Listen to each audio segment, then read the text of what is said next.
భువన చైతన్య ప్రసారం. నమస్కారం. మన ధర్మం కార్యక్రమానికి స్వాగతం. ఇవాళ మన ధర్మం కార్యక్రమంలో మన ధర్మ సందేహాలను నివృత్తి చేసేందుకు మనతో పాటు ఉన్నారు ప్రముఖ ధర్మశాస్త్ర నిపుణులు బ్రహ్మశ్రీ డాక్టర్ కాకునూరి సూర్యనారాయణమూర్తి గారు. గురుగారు నమస్కారం. నమస్కారం తల్లి.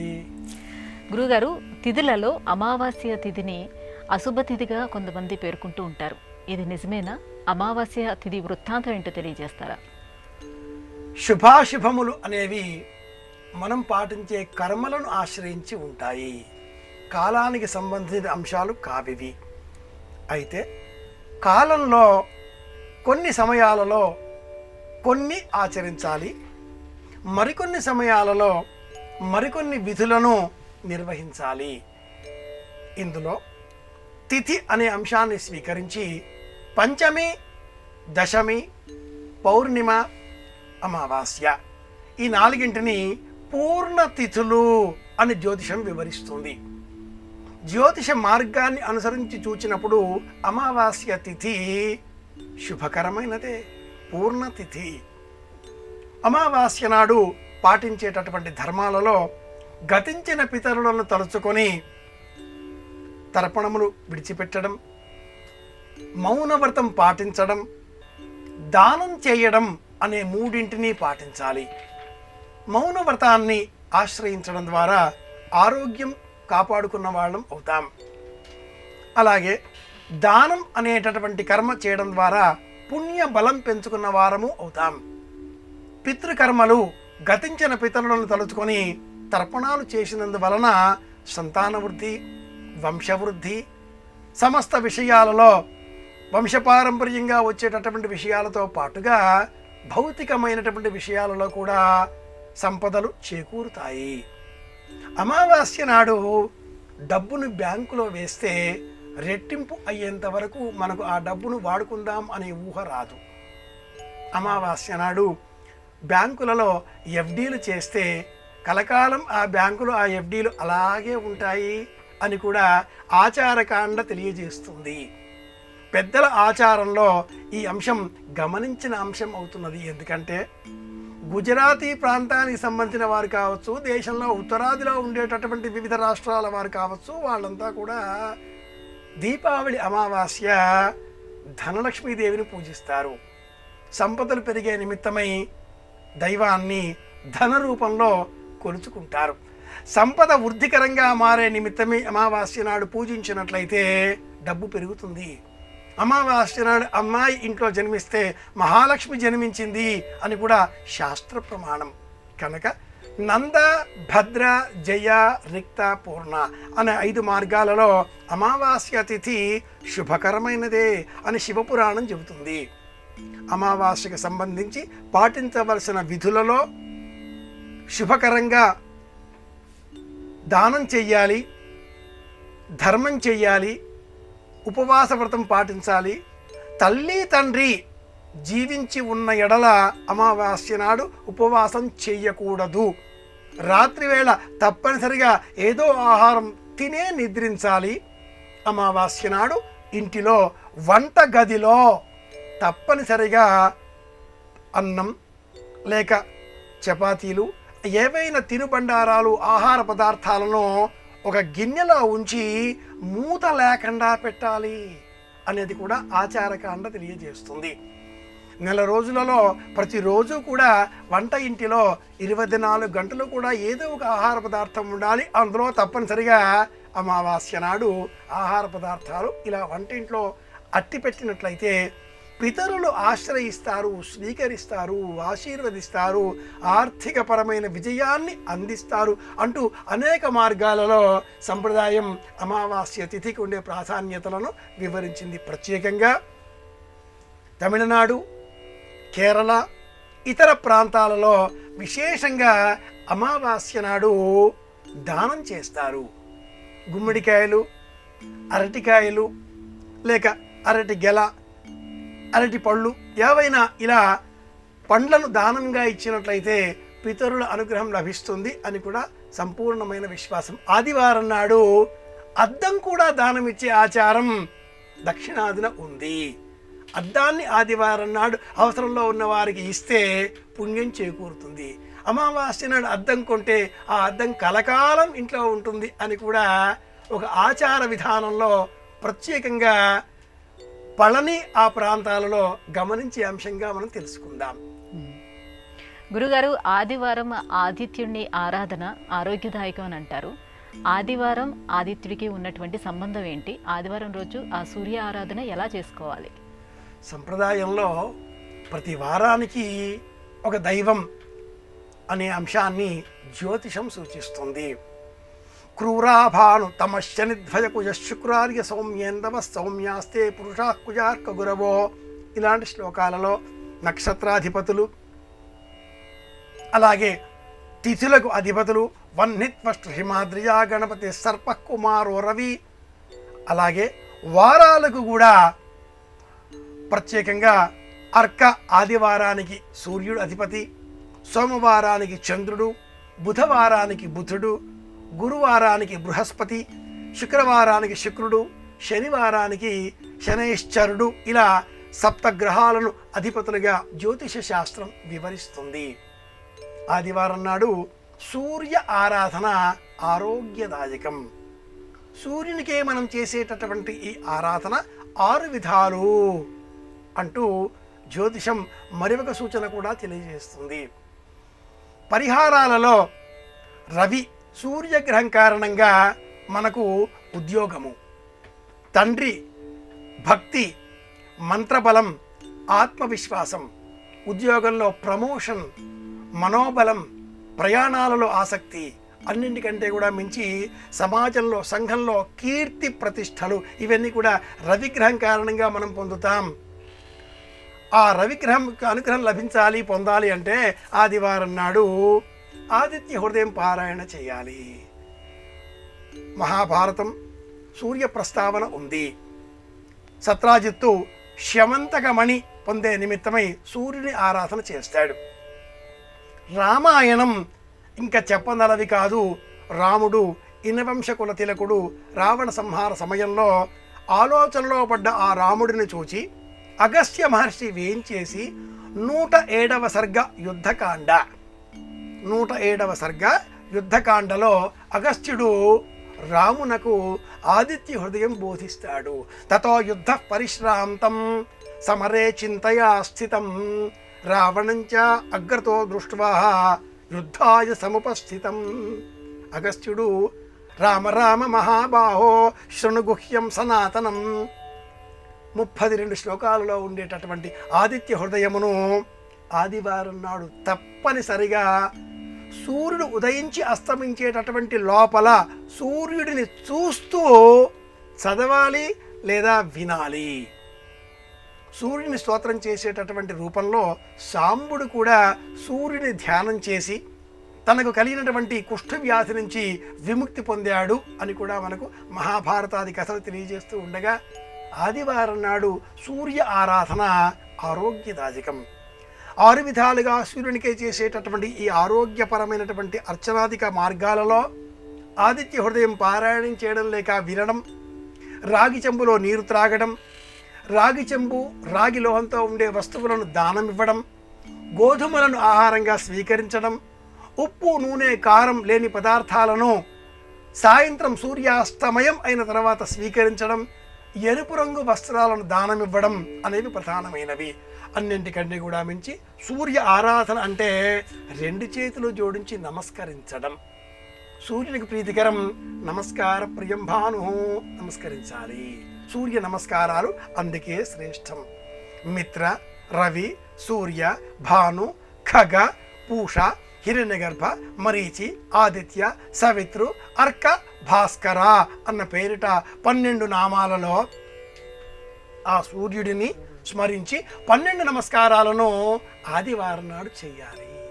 సూర్యోదయం నుంచి ఉదయం ఉండే మొదటి జాము 9 గంటల వరకు ఈ మధ్య సమయంలో చేస్తే లాభదాయకం. అలాగే సూర్యాస్తమయం కాకంటే పూర్వమే 4 నుంచి 6 ఈ మధ్య సమయంలో కూడా సూర్య నమస్కారాలు చేస్తే ఆరోగ్యదాయకం. ఆదివారం ఆరోగ్య హృదయం అంటే ఆదిత్య హృదయమే ఇలా చెప్పాలి. గురుగారు, పంచమహాయజ్ఞాలు అంటే ఏమిటి? ఈ పంచమహాయజ్ఞాల యొక్క ప్రాధాన్యతను ఎలా విశ్లేషించుకోవాలి? వేదము పంచయజ్ఞములు చేయాలి అనే ఒక నియమం చేస్తుంది.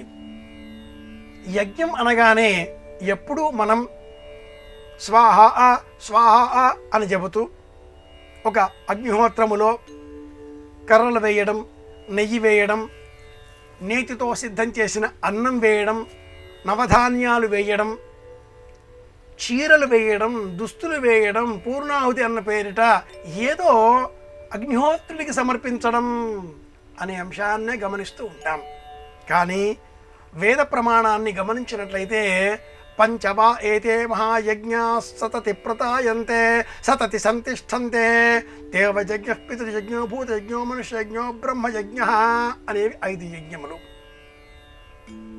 స్వాధ్యాయం చేయడం ఇది బ్రహ్మయజ్ఞం అవుతుంది. చదువుకోవడం, చదువును ఇతరులకు అందించడం, నిరంతరం జ్ఞానాన్వేషణతో కాలం గడపడం, జ్ఞాన పిపాసిగా కాలం గడపడం ఇది బ్రహ్మయజ్ఞం అవుతుంది. 4 వేదములు, వేదాంగములు, ఇతర శాస్త్రములు, 14 విద్యలను స్మరించడం బ్రహ్మయజ్ఞం. విద్యుత శివిద్యమే అని ఆరంభమవుతుంది. అలాగే సామాన్యంగా ఆలోచించే విధానంలో ఎదుటివారికి ఆహారాన్ని అందించడం, సమస్త భూతజాలానికి ఆహారం అందించే విధంగా ప్రవర్తించడం భూతయజ్ఞం అవుతుంది. దేవతలను ఆరాధించడం దేవయజ్ఞం, సత్సంతానం పొందడం మనుష్యయజ్ఞం. ఇలా మనం గమనించినప్పుడు అన్నింటికీ కూడా భౌతిక విషయాలలో జీవితాన్ని క్రమబద్ధంగా గడపడం, ఉదయం చేసే పనులు ఉదయం, మాధ్యాహ్నిక క్రియలు మధ్యాహ్నం, సాయం క్రియలు సాయం వేళలో నియమబద్ధంగా జీవితాన్ని గడపడం పంచయజ్ఞములను అనుసరించినటువంటి పాటించినటువంటి పుణ్యఫలాన్ని మనకు అందిస్తుంది. జీవితాన్ని క్రమబద్ధం చేసుకోవడమే ఈ పంచయజ్ఞములను పాటించడంలో ఉండేటటువంటి అంతరార్థం.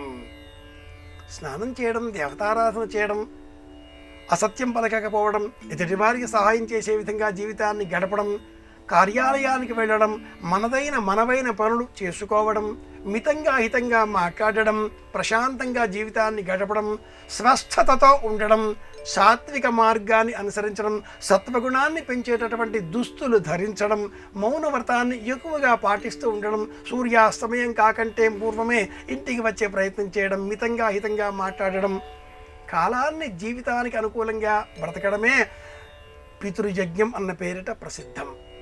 పితృదేవతల అనుగ్రహం ఉంటే సత్సంతానంతో పాటుగా ఆరోగ్యం కూడా మనకు చేకూరుతుంది. దేవ, పితృ, మనుష్య, భూత, బ్రహ్మ అన్న పేరిట పంచయజ్ఞములను వేదం ఇలా మనకు సూచిస్తుంది. గురుగారు, స్తోత్రాలు, శ్లోకాలు ఈ రెండు ఒకటేనా? స్తోత్రాలన్నీ కూడా శ్లోకం రూపంలోనే ఉండాలా? మనకు తెలిసి ఈనాటి కాలంలో ఏ దైవాన్ని మనం కీర్తించవలసి వచ్చినా స్తోత్రం చేస్తున్నాం. ఆ స్తోత్రాలు సామాన్యంగా శ్లోక రూపంలోనే ఉంటున్నాయి. శారదాంభోజ వదనాంబుజే శ్రీరాఘవం దశరథాత్మప్రవేయం వందే శంభుమాపతిం సరగురుం వందే జగత్కారణం గణానాంతవా మంత్రం.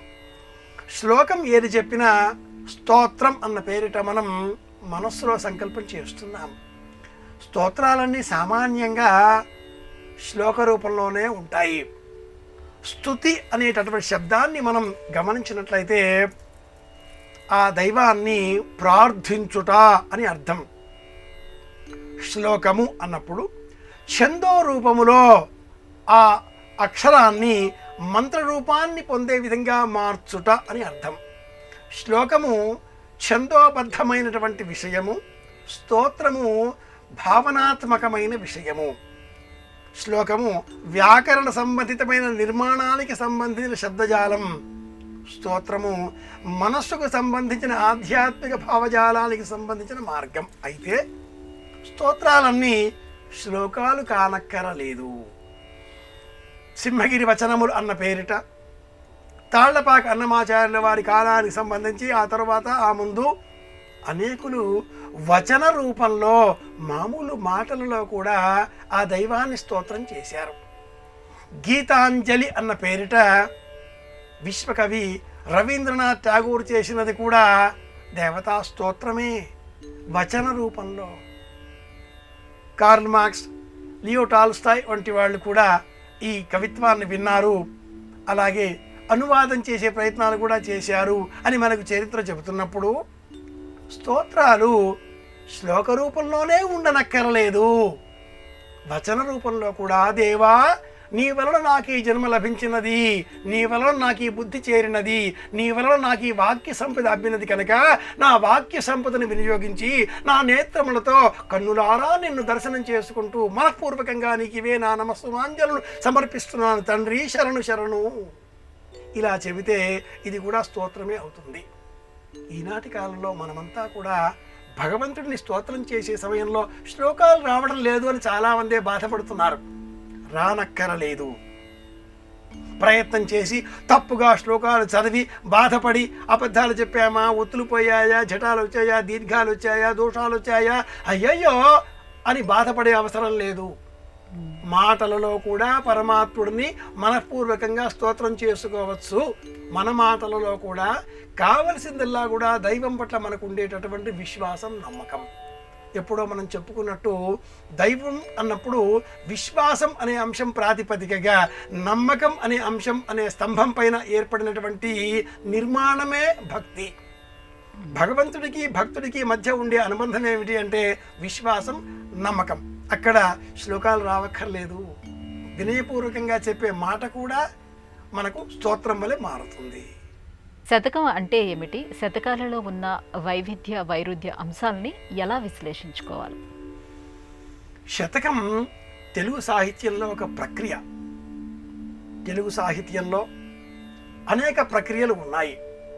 తెలుగు సాహిత్యం మాత్రమే అని కాకుండా భారతీయ వాంగ్మయంలో అనాదిగా ఉండేటటువంటి ప్రక్రియ శతకం కనుక సంస్కృతంలో కూడా శతక వాంగ్మయం విరివిగా ఉన్నది.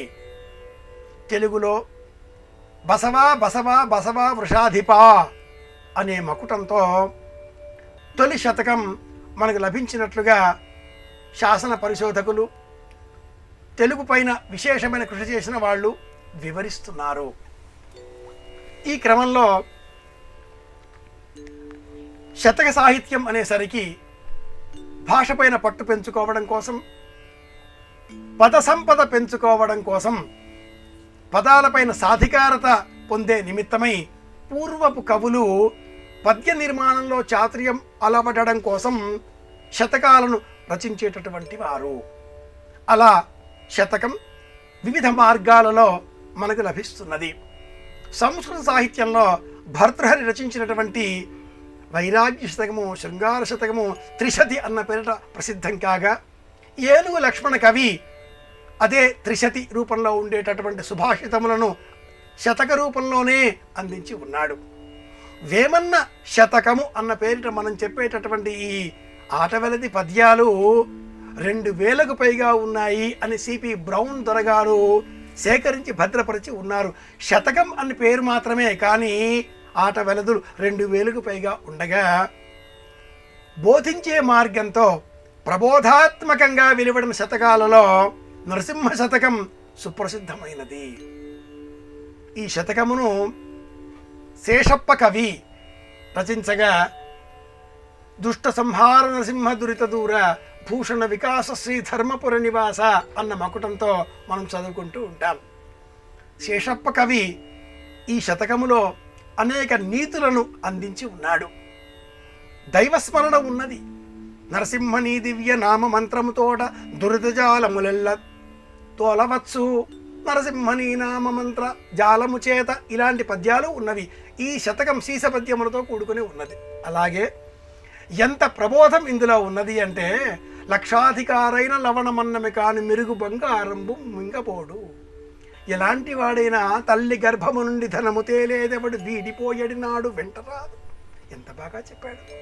వెళ్ళిపోయేటప్పుడు రూపాయి మన వెంట రాదుగా, ఎవరైనా ఇక్కడే. ఈ శతకములో మానవ ధర్మం ఉన్నది. మానవాతీతమైన విషయాన్ని విశ్లేషించేటటువంటి సమయంలో దైవం, మనిషి ఈ సంబంధమే ప్రధానం.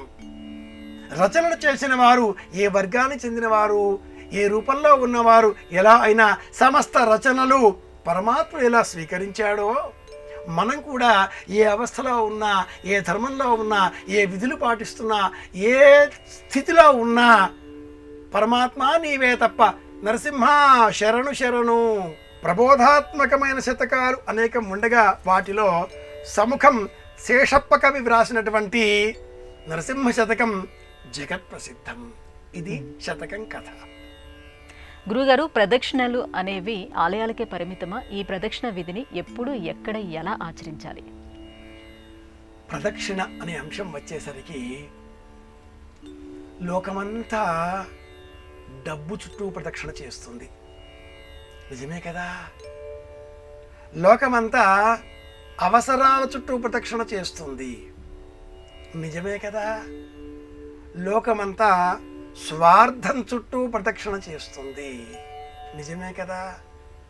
అంటే పెద్ద శక్తి చుట్టూ చిన్న శక్తి తిరుగుతుంది. ఇది ప్రదక్షిణ. ఒక దేవాలయానికి మనం వెళ్ళాం.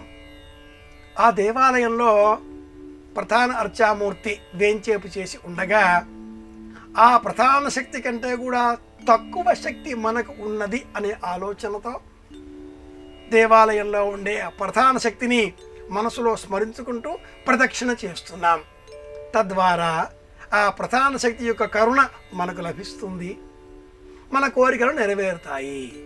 కార్యాలయంలో అధికారి చుట్టూ ప్రదక్షిణలు చేస్తూ ఉంటాం అని కూడా చెబుతూ ఉంటారు. అంటే అధికారి కుర్చీ టేబుల్ చుట్టూరా తిరుగుతాం అని కాదు. ఆయన కనుసన్నలలో మెలుగుతూ, ఆయనకు కావలసిన విధంగా వ్యవహరిస్తూ, ఆయన పనులు చేసి పెడుతూ, ఆయన ఆజ్ఞని మేరకుండా దాటకుండా ఇలా ఉండడం కూడా ఒక ప్రదక్షిణ. ఉత్తరాయణ దక్షిణాయనం అని కూడా చెబుతూ ఉంటారు. ఆధ్యాత్మికంగా ప్రదక్షిణ అంటే ఆలయాలలో దైవం చుట్టూరా ఆత్మతో కూడుకొని ప్రదక్షిణ చేయడం. వ్రతాలు చేసే సమయంలో ముఖ్యంగా మరి సత్యనారాయణ వ్రతం, కేదారేశ్వర వ్రతం, మంగళగౌరీ వ్రతం ఇలాంటి వ్రతాలు చేసే సమయంలో శివాభిషేకం చేసిన తర్వాత కూడా ఎదరగా పూజ అంతా అయిన తర్వాత ఆత్మ ప్రదక్షిణత్రే నమస్కారం సమర్పయామి అని మన చుట్టూ మనం తిరుగుతూ ఉంటాం. ఆ తిరగకూడదు.